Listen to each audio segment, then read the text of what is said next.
welcome back.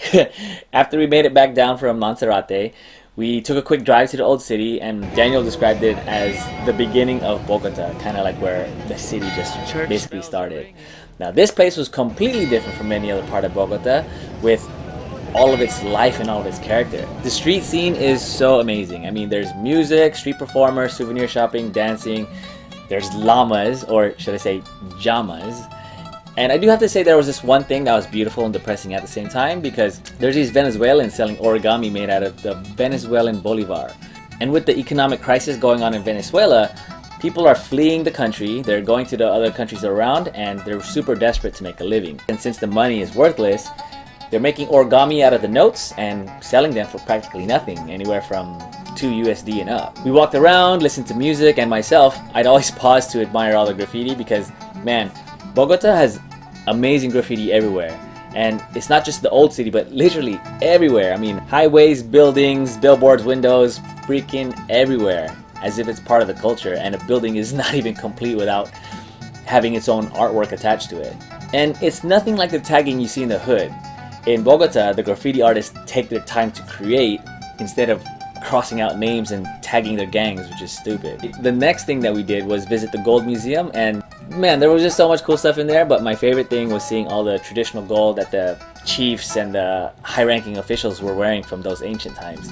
I mean, they were wearing these nose rings, these earrings, face masks, chest plates, cufflinks, and it's interesting to think about because what if presidents and prime ministers wore these elaborate fancy get-ups instead of a typical suit and tie?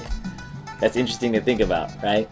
Like Donald Trump wearing this nose ring ornament that covered his whole face and earrings that the size of dinner plates, right? So after that, our last stop of the night was to play a game of Tejo. And I never played this game before, but when we got to the place and the way it was explained to me, it basically looked like cornhole. What makes Tejo different is that instead of beanbags, you're throwing this metal disc. Instead of a board, you're throwing at a slab of mud. And instead of gentle thuds on the beanbags, you're hearing these super loud explosions. It's a crazy game, man. And I didn't even know that it was a national sport. The way it works is basically you take turns throwing your tejo at a slab of mud, and in the center is this metal ring with explosives stuck to it.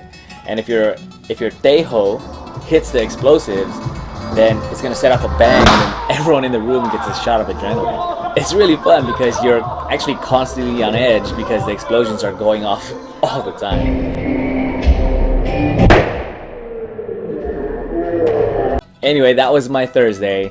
A really fun day that started super early in the morning, and on the way back we ran into some major traffic because of the rain, and we ended the night pretty early. Finally, Friday was my last day in Bogota, and I spent it with some last minute work with Daniel. Except we didn't go to the office, we just spent it out in the city because, man, that day was such a pretty day. We went back to KO for another round of nori tacos. Man, super good. Had a drink at a rooftop overlooking the Orange City. Then we went to Andres Carne de Res near Zona T. By the way, if you see my first Bogota video, this is the same restaurant where we went to see that carnival performance, but just a different location. The one in that video is in Chia, and it's the very original location.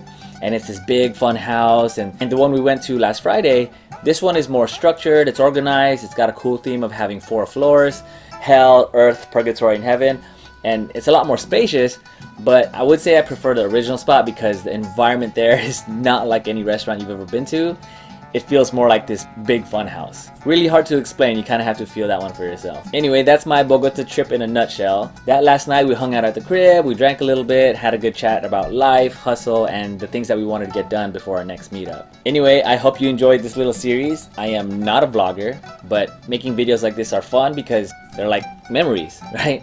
Alright y'all, if you like these type of videos, let me know. And if not, all good, but keep those comments to yourself. One love y'all, be easy.